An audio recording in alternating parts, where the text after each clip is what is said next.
এই পশ্চিম বাংলা থেকে যদি মমতাজুল মারা যায় যে কোনো কারণে এর জন্য দায়ী থাকবে ফুরফুরা। এর জন্য দায়ী থাকবে কি? কথা বলে, এর জন্য দায়ী থাকবে কি? ফুরফুরা। সে ভিডিওটা কি যে এক ভাইকে ফোন করেছে, ফোন করে বলছে যে মমতাজুল ইসলামের ডেট পাওয়া যাবে বলে, উনি বললেন অত ডেট ফাঁকা নাই, কিছুদিন পরে বাংলাদেশ যাবে। তো বলছেন যে চার্জ কত নাই? তো বলে 20,000 টাকা।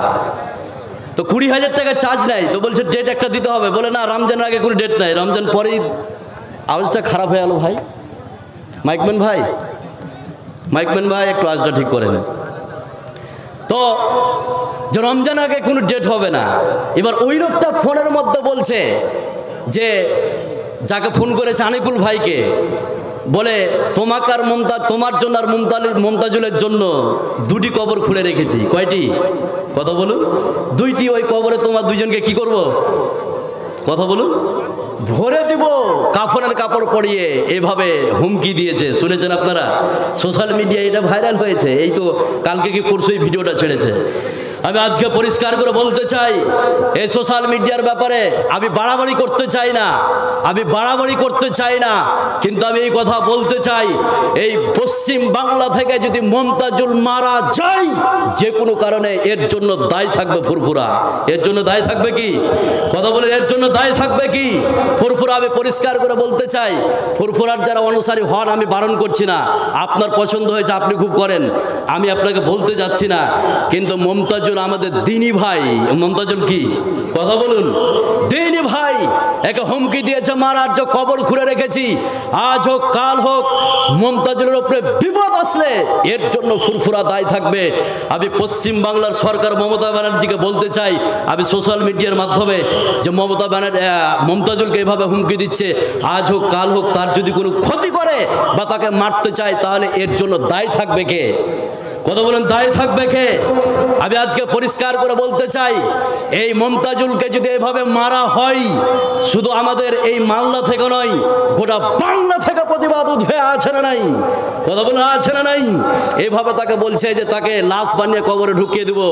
এতটা চারটিখানি ব্যাপার নয়, তোমার উপরে থানাতে এফআইআর হতে পারে। তুমি যেই কথা বলেছো তুমি সাবধান হয়ে যাও। আর মমতাজুল যদি মারা যায় তুমি দায়ী থাকবে, এটা তুমি জেনে নাও। যেহেতু এই ভিডিও সবার কাছে মজুদ আছে, প্রমাণ আছে, সাক্ষীও আছে, সব মজুদ আছে, আপনি পাঠাতে পারবেন না। এবার চলুন যে কথাটা আমি বলতে চাইছিলাম, 5টি কথা আপনাদেরকে বলছি ভাই, খুব ভালো করে শুনেন। শুনবেন 5টি কথা আমি আপনাদেরকে বলছি, খুব ভালো করে শুনেন। সে কথা কি? নাম্বার 1, এই বিশ্বের মধ্যে সব থেকে উৎকৃষ্ট মানের জায়গা কোনটা? একটু তাড়াতাড়ি বলবেন। সব থেকে উৎকৃষ্ট মানের জায়গা কোনটা? উৎকৃষ্ট মানের, সেটা হচ্ছে মসজিদ। আর এই পৃথিবীর মধ্যে সব থেকে নিকৃষ্ট খারাপ জায়গা কোনটা? কথা বলুন।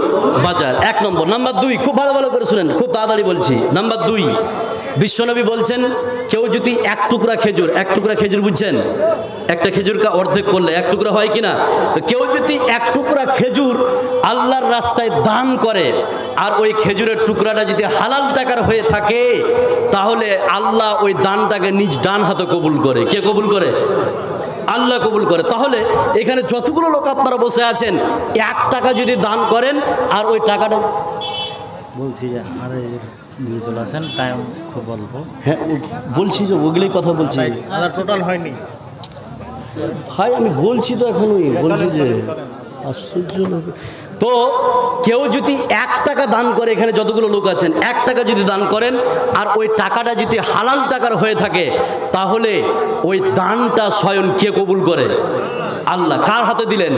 কথা বলুন, আল্লাহর হাতে। নাম্বার 3, খুব ভালো করে বুঝেন। 3 নম্বর কথাটি হচ্ছে এই, যে এখন বাজছে প্রায় 10টা 4 মিনিট। কত বললাম? 10টা 4 মিনিট। এই 10টা 4 মিনিটে আপনি 2000 টাকা লিখিয়ে দিলেন মসজিদের নামে। কয় হাজার? 2000 টাকা। এবার আপনি বাড়ি গেলেন, 10:30টার মধ্যে আপনি বাড়িতে মারা গেলেন। সকালবেলায় খবর হবে যে আলমগীর উম্মুক লোক মারা গেছে, সকাল 10টার সময় মাটি আপনাকে কবরে দিয়ে আসা হলো। এবার এখানে রাত্রি 10টার সময় আপনি 2000 টাকা লিখিয়েছেন, আর সকাল 10টার সময় আপনার মাটি হচ্ছে, যতদিন পর্যন্ত এই যে দুহা নাই, কথা বলে আছে না নাই আছে, এরকম যদি কথাবার্তা হয় ইবাদত না, এরকম কোনো কাজ করলে এটা হচ্ছে সাগিরা গুনাহ। কোন গুনাহ? সাগিরা গুনাহ। তো এই যে সাগিরা গুনাহগুলি আমরা চলতে বসতে উঠতে প্রতিটি মুহূর্তে করে থাকি, আছে না নাই আছে, করে থাকি। এবার এই সাগিরা গুনাহগুলি কিভাবে মাফ করবেন, এর 6টি টিপস আপনাকে বলে দিচ্ছি। কয়টি টিপস? 6টি পদ্ধতি বলে যাচ্ছি। এই 6টি পদ্ধতি যদি আপনি ফলো করেন তাহলে আপনার জীবনে আর কোনো সাগিরা গুনাহ থাকতে, কথা বলুন থাকতে পারে না। এবার 6টি টিপস ভালো করে শুনেন। যেই গুনাহগুলি আমরা উঠতে বসতে চলতে প্রতিটি মুহূর্তে করে থাকি, যে সাগিরা গুনাহগুলি কিভাবে মাপ পাবেন, এর 6টি টিপস আপনাকে বলে যাচ্ছি, 6টি পদ্ধতি। এই 6টি পদ্ধতি আপনি যদি ফলো করেন তাহলে আপনার জীবনে কোনো সাগিরা গুনাহ থাকতে পারে না। নাম্বার 1, আপনার জীবনের সাগিরা গুনাহ কিভাবে মাফ করবেন? 1 নম্বর পদ্ধতি। 1 নম্বর পদ্ধতিটি কি? চলুন এবার একটা হাদিস বলছি, খুব ভালো করে শুনেন। হাদিসটা খুব মনোযোগ সহকারে শুনেন। এই 6টি পদ্ধতি আপনাকে শিখতেই হবে, আর এই 6টি পদ্ধতি আপনি যদি ফলো করেন তাহলে আপনার জীবনে আর সাগিরা গুনাহ থাকবে না। 1 নম্বর টিপস, সাগিরা গুনাহ মাপের 1 নম্বর পদ্ধতি, সেটা কি? চলুন এবার হাদিসটা আপনাকে বলছি। আমার নবী, আপনার নবী, সারা বিশ্বের নবী জনাবে মুহাম্মদুর রাসূলুল্লাহ সাল্লাল্লাহু আলাইহি সাল্লাম বলেন, এই পৃথিবীতে কোনো ব্যক্তি যদি দৈনিক 100 বার সুবহানাল্লাহি ওয়া বিহামদিহি বলে, বিশ্ব নবী বললেন তার জীবনের যতগুলো সাগিরা গুনাহ আছে আমি আল্লাহ রাব্বুল আলামিন সমস্ত সাগিরা গুনাহগুলিকে মাফ করে দেব। জোরে বলুন সুবহানাল্লাহ। বিশ্বনবী কি ছোট্ট আমলের কথা বললেন? কোন ব্যক্তি যদি দৈনিক 100 বার সুবহানাল্লাহি ওয়া বিহামদিহি বলতে পারে, বিশ্বনবী বলছেন তার জীবনে যতগুলো সাগিরা গুনাহ আছে 100 বার সুবহানাল্লাহি ওয়া বিহামদিহি বলার কারণে আল্লাহ রাব্বুল আলামিন তার টোটাল জীবনে যতগুলো সাগিরা গুনাহ আছে সমস্ত সাগিরা গুনাহগুলিকে মাফ করে দিবে। সুবহানাল্লাহ। একদম ছোট আমল, পারা যাবে? পারা যাবে? কথা বলেন, পারা যাবে কি? প্রতিদিন আপনি বলেন সুবহানাল্লাহি ওয়া বিহামদিহি, বলেন তাকে সকলে একবার বলেন সুবহানাল্লাহি ওয়া বিহামদিহি। যদি প্রতিদিন 100 বার বলতে পারেন, নবীজি বলছেন তার জীবনের টোটাল যতগুলো সাগিরা গুনাহ আছে ক্ষমা করে দিবে কে? কথা বলুন, আল্লাহ ক্ষমা করে দিবে। 1 নম্বর টিপস। নাম্বার 2, কি করে আপনার জীবনের সাগিরা গুনাহ আপনি মাফ করবেন? 2 নম্বর টিপস, 2 নম্বর পদ্ধতি। শুনছেন আপনারা? শুনছেন 2 নম্বর পদ্ধতি, সেটা কি? দেখেন, ছোট্ট আমল, ছোট্ট আমল আপনি সাগিরা গুনাহ মাফ করতে পারবেন। 2 নম্বর পদ্ধতি, 2 নম্বর টিপস। বিশ্বনবী বলছেন, আমার নবী, আপনার নবী, সারা বিশ্বের নবী জনাবে মুহাম্মদুর রাসূলুল্লাহ সাল্লাল্লাহু আলাইহি সাল্লাম বলেন, হযরত যায়েদ বিন খালিদ আল জুহানী রাদিয়াল্লাহু তাআলা আনহু তিনি হাদিসটি বর্ণনা করছেন। বিশ্বনবী বলছেন, মান তাওয়াদ্দা ফা আহসানা উজুআহু সুম্মা সাল্লা রাকাতাইন। বিশ্বনবী বলছেন, এই পৃথিবীতে কোন ব্যক্তি যদি সুন্দর করে উজু করতে পারে আর সুন্দরভাবে যদি 2 রাকাত নামাজ পড়তে পারে, বিশ্বনবী বলছেন সুন্দর করে উজু করার কারণে আর সুন্দরভাবে নামাজ পড়ার কারণে আল্লাহ রাব্বুল আলামিন তার জীবনের সমস্ত সাগিরা গুনাহগুলিকে মাফ করে দিবে। সুবহানাল্লাহ। ছোট্ট আমল, সুন্দর করে উজু করে সুন্দরভাবে 2 রাকাত যদি নামাজ পড়তে পারেন, টোটাল আপনার জীবনের সাগিরা গুনার ব্যালেন্সকে 0 করে দিবে কে? কথা বলুন, আল্লাহ 0 করে দিবে। নাম্বার 3, খুব তাড়াতাড়ি বলছি। নাম্বার 3, আপনার জীবনের সাগিরা গুনাহ কি করে মাফ করবেন? 3 নম্বর টিপস, 3 নম্বর পদ্ধতি। শুনছেন আপনারা? 3 নম্বর পদ্ধতি, সেটা কি? চলুন আরেকটা হাদিস বলি, শুনলে আপনারা চমকে যাবেন। খুবই ছোট্ট আমল, আপনার সাগিরা গুনাহ মাফ করতে পারবেন। 3 নম্বর পদ্ধতি, 3 নম্বর টিপস। আমার নবী, আপনার নবী সারা বিশ্বের নবী জনাব মুহাম্মদুর রাসূলুল্লাহ সাল্লাল্লাহু আলাইহি সাল্লাম বলেন, ইদা ক্বালাল ইমামু গায়রিল মাগদুবি আলাইহিম ওয়ালাদ-দাল্লিন ফাকুলু আমিন। নবীজি বলছেন, ইমাম যখন বলবে গায়রিল মাগদুবি আলাইহিম ওয়ালাদ-দাল্লিন, তখন তোমরা আমিন বলে দাও। আর ওই আমিন যদি ফেরেশতাদের আমিনের সঙ্গে মিলে যায়, আল্লাহ রাব্বুল আলামিন এই আমিন বলার কারণে তোমার জীবনের সমস্ত সাগিরা গুনাহগুলিকে মাফ করে দিবে। সুবহানাল্লাহ। বিশ্বনবী ছোট্ট একটি আমলের কথা বলে দিলেন। ইমাম যখন বলবে গায়রিল মাগদুবি আলাইহিম ওয়ালাদ-দাল্লিন, নবীজি বললেন তোমরা আমিন বলে দাও। আরে আমিন যদি ফেরেশতাদের আমিনের সঙ্গে মিলে যায়, নবীজি বলছেন শুনে নাও, তোমার জীবনে যতগুলো সাগিরা গুনাহ করেছো এ আমিন বলার কারণে আল্লাহ পাক মাফ করে দিবে। জোরে বলুন সুবহানাল্লাহ। একদম ছোট্ট আমল। 3 নম্বর পদ্ধতি বললাম। 1 নম্বর পদ্ধতি একটু বলতে পারবেন কেউ? কি বলেছিলাম বলেন তো? সুবহানাল্লাহ, মাশাআল্লাহ। নাম্বার 2 কি বলেছিলাম? কথা বলুন, কথা বলুন, শুনছেন আপনারা?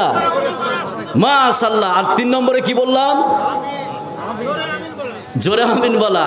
আমিনটা বলতে হবে। আর ওই আমিন যদি ফেরেশতাদের আমিনের সঙ্গে মিলে যায়, সমস্ত গুনাহকে ক্ষমা করে দিবে কে? আল্লাহ। নাম্বার 4, খুব ভালো করে শুনেন, সাগিরা গুনাহ মাপের 4 নম্বর পদ্ধতি, 4 নম্বর টিপস। শুনছেন আপনারা? 4 নম্বর পদ্ধতি, 4 নম্বর টিপস। সেটা কি? চলুন একটা হাদিস বলে, হাদিসটা বললে আপনারা বুঝতে পারবেন। বিশ্বনবী বলছেন, মান সামা রমজানা ঈমানান ওয়া ইহতিসাবান গুফিরা লাহু মা তাকাদ্দামা মিন জামবি। এদিকে খেয়াল করেন আপনারা, এদিকে বিশ্বনবী বলছেন, মান সামা রমজানা ঈমানান ওয়া ইহতিসাবান গুফিরা লাহু মা তাকাদ্দামা মিন জামবি। নবীজি বলছেন, কোন ব্যক্তি যদি রমজান মাসের 2টা জিনিসকে কেন্দ্র করে রোজা রাখে, রমজান মাসে 2টা জিনিসকে কেন্দ্র করে যদি রোজা রাখে, কয়টা? কথা বলেন, কয়টা?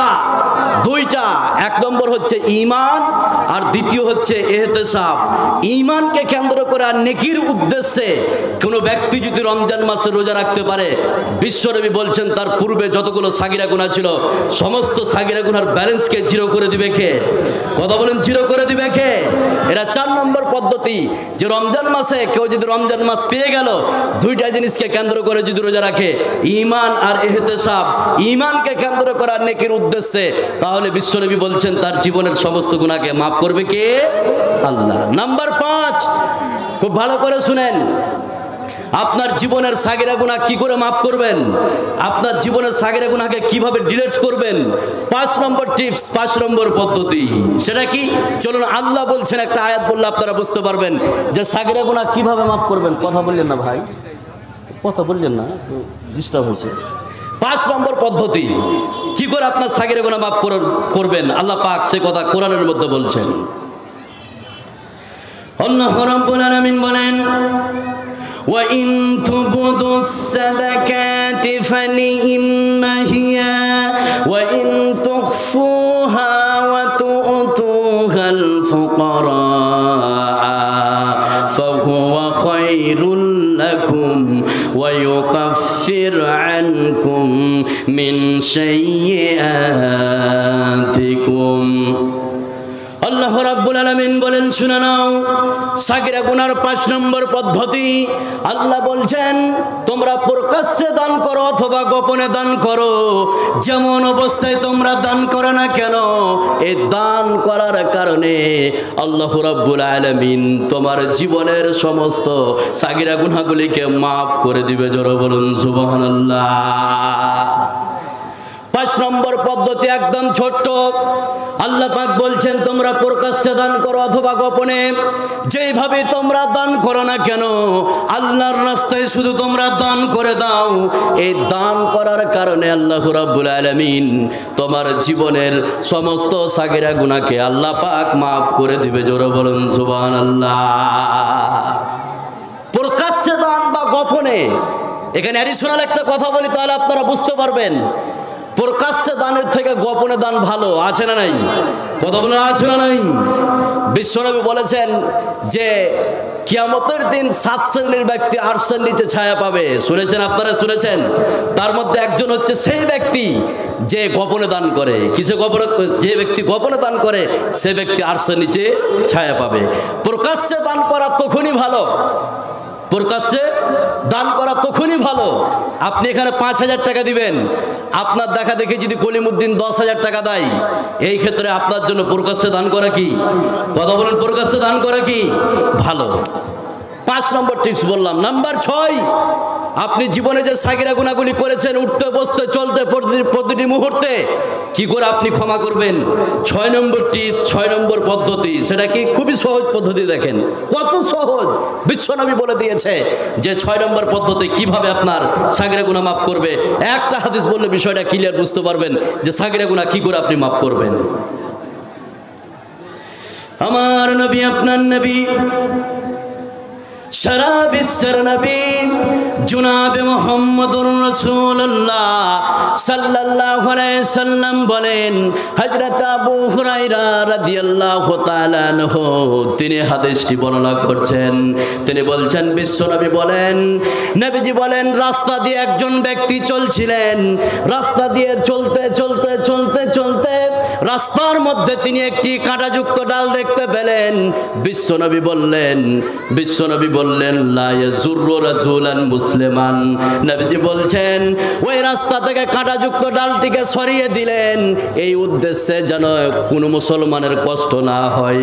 নবীজি বলছেন রাস্তা থেকে কাঁটাযুক্ত ডালটি সরার কারণে আল্লাহ রাব্বুল আলামিন তার জীবনের সমস্ত সাগিরা গুনাহগুলিকে মাফ করে দিয়েছে। জোরে বলুন সুবহানাল্লাহ। বিশ্বনবী কি সুন্দর একটি আমলের কথা বলে দিলেন।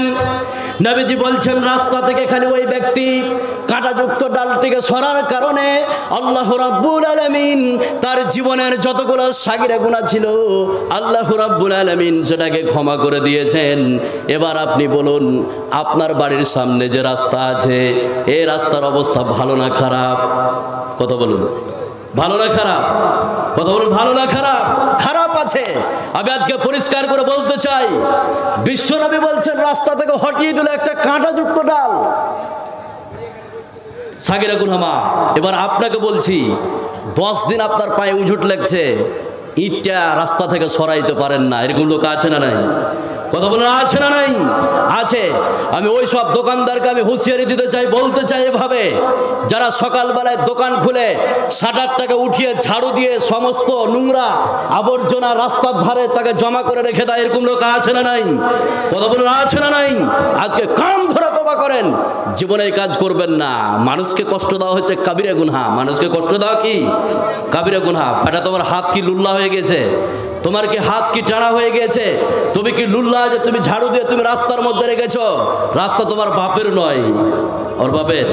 কথা বলুন, কথা বলুন।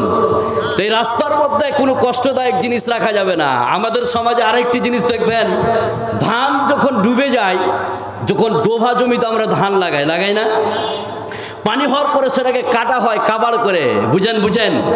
আমি এখানকার মানুষ, টালবাংলার মানুষ, ওই জন্য বুঝতে পারছি, বলতে পারছি। তো কাবার করে নিয়ে আসার পরে, পিটার পরে সমস্ত কাঁড়িগুলি যেন রাস্তার মধ্যে বিছিয়ে দেয়, আছে না নাই? কথা বলে, আছে না নাই? আছে।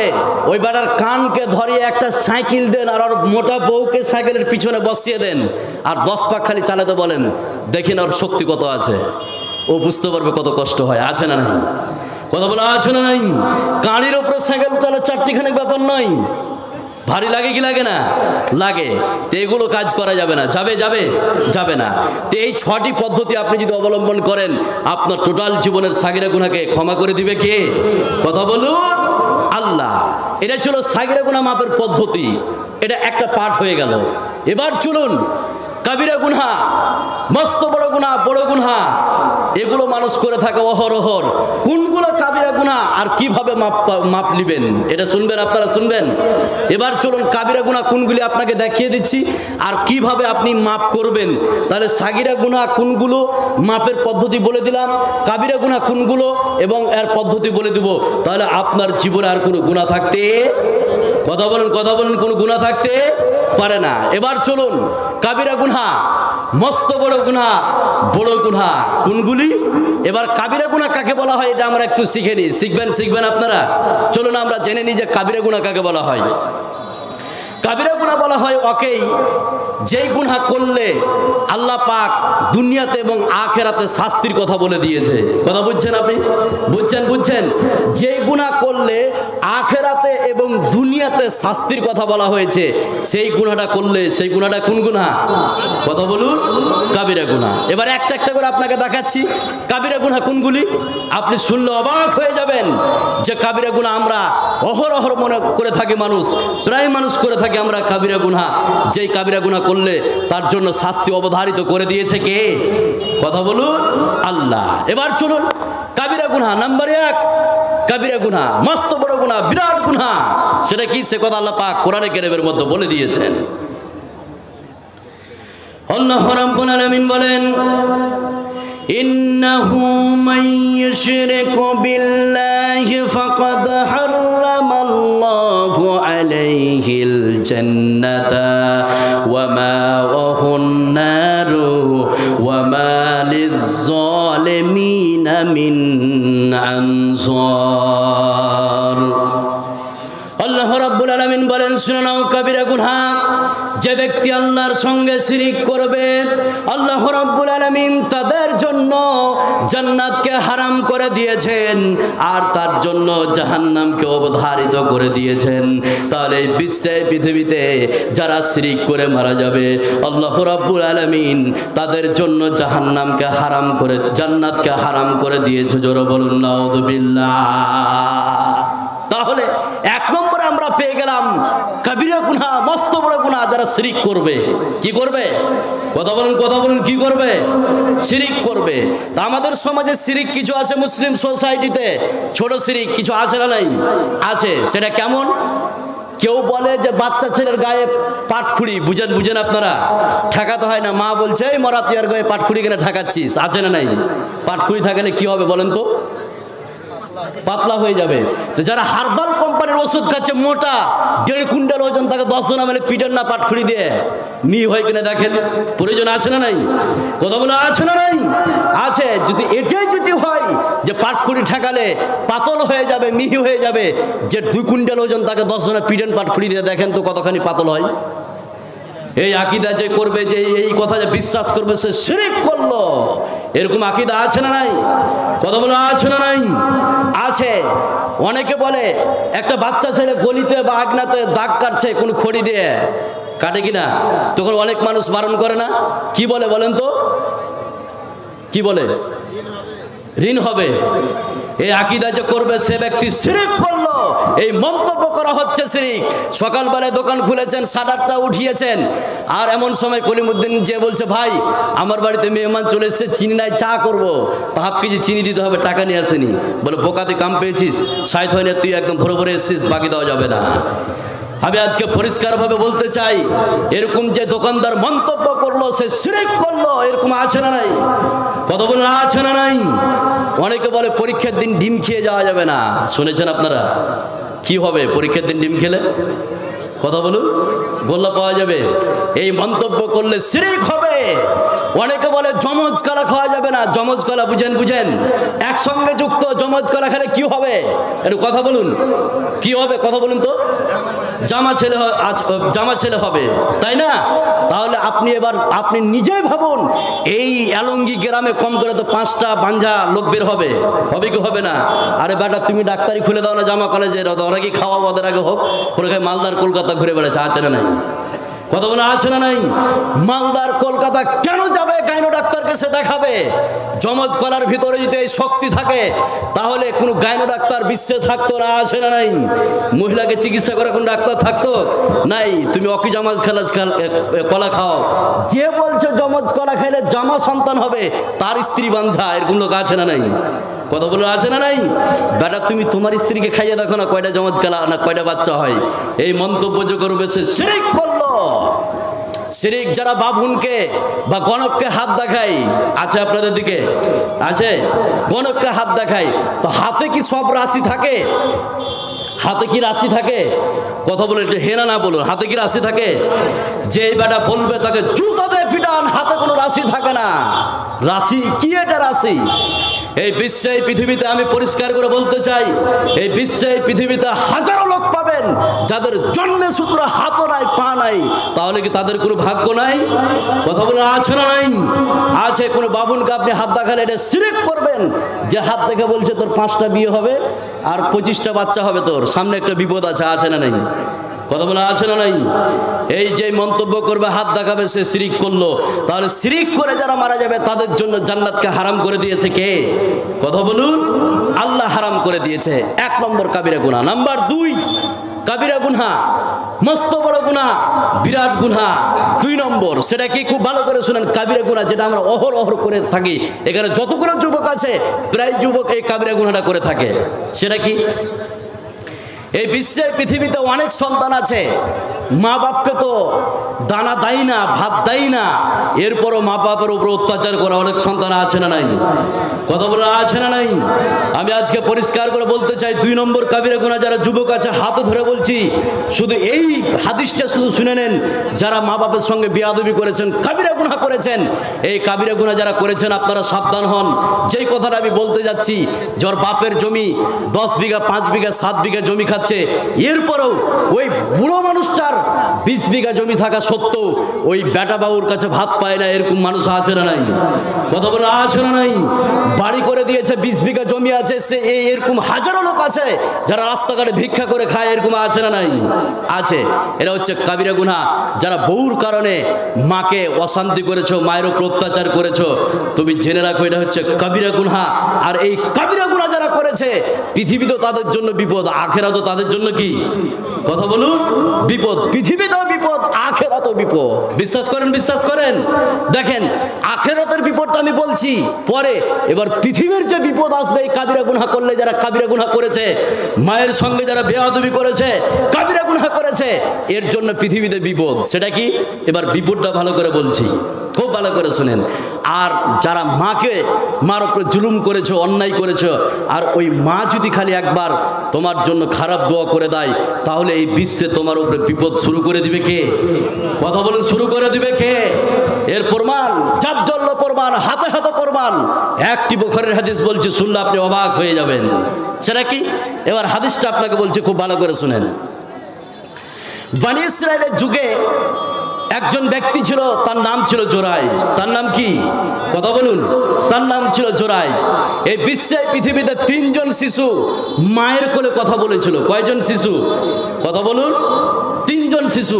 তার মধ্যে একজন হচ্ছে ওই শিশু জোরাইজের সঙ্গে যে মহিলার ঘটনা ঘটেছে। সেটা কি? যে বনী ইসরাইলের যুগে একজন ব্যক্তি ছিল, তার নাম ছিল জোরাইজ। এই জোরাইজ পাহাড়ি এলাকায় গিয়ে একটি গির্জা ঘরে তিনি ইবাদত করতেন। একটা গির্জা ঘরে তিনি ইবাদত করতেন। এবার একদিন তার মা হঠাৎ করে ওই গির্জা ঘরে গেল। তিনি ওই গির্জা ঘরে গিয়ে দেখলো যে আমার ছেলে জোরাইজ নামাজরত অবস্থায়, মা তখন পিছন দিক থেকে হাঁক মারছে, জোরাইজ। জোরাইজ তখন নামাজরত অবস্থায়। জোরাইজ বলছে, কি করব, আমাকে পিছন দিক থেকে মা ডাকছে আর এদিকে আমি নামাজ পড়ছি, কি করব আমি? ভিতর থেকে ডিসিশন আসলো যে তুই নামাজ চালিয়ে যা। জোরাইজ নামাজ ছাড়লো না। মা তখন পিছন দিক থেকে 1 বার 2 বার 3 বার ডাকলো, জোরাইজ জোরাইজ জোরাইজ জোরাইজ। জোরাইজ কোনো সাড়া দিল না। ভাই একটু কথা বলো, কম বলুন ভাই, কথা বললেন না ভাই। তো এদিকে শুনেন, এদিকে শুনেন। তো মা পিছন দিক থেকে 1 বার 2 বার 3 বার 4 বার ডাকলো, জোরাইজ জোরাইজ জোরাইজ। জোরাইজ কোনো সাড়া দিল না। সাড়া যখন দিল না, মায়ের মনে রাগ হয়ে গেল। কি হলো? কথা বলুন, রাগ হয়ে গেল। এবার রাগ হয়ে কি ঘটলো, চলুন এবার সামনে দিকে গেলে আপনারা বুঝতে পারবেন। হযরতে জোরাইজের মা জোরাইজকে 1 বার 2 বার 3 বার ডাকলেন। জোরাইজ যখন কোনো সাড়া দিল না, হযরতে জোরাইজের মা 2টি হাতকে উত্তোলন করে আল্লাহ পাককে বলছেন, আল্লাহুম্মা লা তুমিতুহু হাত্তা তুরিয়াহু উদুহাল মুমিসাত। হযরতে জোরাইজ 2টি হাতকে, হযরতে জোরাইজের মা 2টি হাতকে উত্তোলন করে বলছে, আল্লাহুম্মা লা তুমিতুহু হাত্তা তুরিয়াহু উদুহাল মুমিসাত। হে রব্বুল আলামিন, আলামিন। জোরাইজ আমার সঙ্গে কথা বলল না, আমি বারবার করে ডেকেছি, এরপরও কথা বলেনি। তুমি জোরাইজকে মরণ দিও না, যতক্ষণ এই বিশ্বে পৃথিবীতে একজন বাচ্চা মহিলার মুখ না দেখবে ততক্ষণ জোরাইজের তুমি মরণ দিও না। কে দোয়া করলো এটা? মা দোয়া করলো। দোয়া করার সাথে সাথেই 100% কবুল করে নিয়েছে কে? কথা বলেন, কবুল করে নিয়েছে কে? আল্লাহ। এই দোয়া করার সাথে সাথে একজন পতিতালয়ের মেয়ে, একজন জৈনকর্মী, একজন বাচ্চা মহিলা এই গির্জাঘরে ঢুকেছে জোরাইজের। গির্জাঘরে ঢুকে জোরাইজকে বলছে, জোরাইজ তুমি আমার সঙ্গে কুকর্ম করো, তুমি আমার জৈবিক চাহিদা মিটাও, তুমি আমার সঙ্গে খারাপ ব্যবহার করো। জোরাইজ বলছে, না আমি তো আল্লাহর ওলি, এই কাজ আমি করতে পারবো না। জোরাইজের সঙ্গে মহিলাটি পিড়াপিড়ি করে জোরাইজকে রাজি করাতে পারলো না। ওই মহিলাটি ওই গির্জাঘর থেকে বেরিয়ে মাঠের মধ্যে একজন রাখালের সঙ্গে এই কুকর্ম কাজ করে বসেছে। এই কুকর্ম করার কারণে তার পেটে বাচ্চা এসেছে। এই বাচ্চা যখন পৃথিবীতে ডেলিভারি করলো, লোকেরা মহিলাটিকে ধরে ফেললো। ও মহিলা বলো, এই যে তোমার কোলে বাচ্চা, এই বাচ্চার বাবাকে? মহিলাটি বলল, এই বাচ্চার বাবা হচ্ছে ওই যে গির্জাঘরে একজন ব্যক্তি আছে জোরাইজ, এই জোরাইজ হচ্ছে এই সন্তানের বাবা। মেয়েটি ঠিক বলেছে না ভুল? কথা বলুন, মেয়েটি ঠিক বলেছে না ভুল? ভুল বলেছে। এবার লোকেরা তার গির্জাঘরকে ভেঙে মাটির সাথে মিশাকার করে দিল। জোরাইজের কলার ধরে রাস্তায় নামিয়ে তাকে পিটালো, অকথ্য ভাষায় গালি দিল। জোরাইজ বলছে, আমার উপরে তোমরা অত্যাচার করে কেন? লোকেরা বলল, এই যে মহিলার কোলে সন্তান, তোমার ওরসজাত সন্তান। জোরাইজ বলছে, এটা হতেই পারে না। জোরাইজ বলছে, আমাকে 2 রাকাত নামাজ পড়তে দাও। কি করতে দাও? 2 রাকাত নামাজ পড়তে দাও। এখানে অ্যাডিশনাল একটা কথা বলি আপনাদের, দেখবেন যে সামনে কোনো বিপদ চলে আসছে বা বিপদে পড়ে যাবেন, সে সময় আপনি তাড়াতাড়ি উজু করে যদি 2 রাকাত নামাজ পড়তে পারেন, এই বিপদ থেকে মুক্ত করে দিতে পারে কে? কথা বলেন, বিপদ থেকে উদ্ধার করতে পারে কে? আল্লাহ উদ্ধার করে দিবে। তো জোরাইজ বলল যে ঠিক আছে, তোমরা যে বলছো যে এটা আমার সন্তান, তো আমাকে 2 রাকাত নামাজ পড়তে দাও। কি করতে দাও? 2 রাকাত নামাজ পড়তে দাও। হযরতে জোরাইজ 2 রাকাত নামাজ পড়ার পরে বাচ্চাটির দিকে আঙ্গুলের এইভাবে ইশারা করলো, ও বাচ্চা বলো মান আবুকা, ও বাচ্চা বলো তোমার বাবাকে। 3 মাসের বাচ্চা কথা বলেছিল। 3 মাসের বাচ্চা বলেছিল, কানা আবি রাই, আমার বাবা জোরাইজ নয়, আমার বাবা হচ্ছে একজন রাখাল, আমার বাবা জোরাইজ নয়, আমার বাবা হচ্ছে একজন রাখাল। এ মায়ের দুয়ার কারণে জোরাইজকে হেনস্থা হতে হয়েছে। জোরে বলুন নাউযুবিল্লাহ। যারা মা বাপের সঙ্গে আজকে বেয়াদবি করেছো, মা বাপ যদি বদদোয়া করে দেয়, ওই ছেলে এই পৃথিবীতে বিপদ আসতে পারে কি পারে না? কথা বলেন, পারে কি পারে না? এরা হচ্ছে কাবিরা গুনাহ। এটা কি গুনাহ? কাবিরা গুনাহ। নাম্বার 3 কাবিরা গুনাহ, মস্ত বড় গুনাহ, বড় গুনাহ। সেটা কি? সেটা কি? অ্যাডিশনাল একটা কথা আপনাদেরকে বলে দিই, শুনলে আপনারা বুঝতে পারবেন। 3 নম্বর কাবিরা গুনাহ, মস্ত বড় গুনাহ, বড় গুনাহ। এই আমাদের সমাজে একটি ব্যবসা চলে, সেই ব্যবসার নাম হচ্ছে সুদ। জানেন আপনারা সুদ খাওয়া কি সুন্নাত না নফল? কথা বলুন, সুদ খাওয়া কি হারাম? বিশ্বের কোনো মায়ের বেটা জন্মেছে যে সুদকে হালাল করতে পারে? পারবে? কথা বলুন।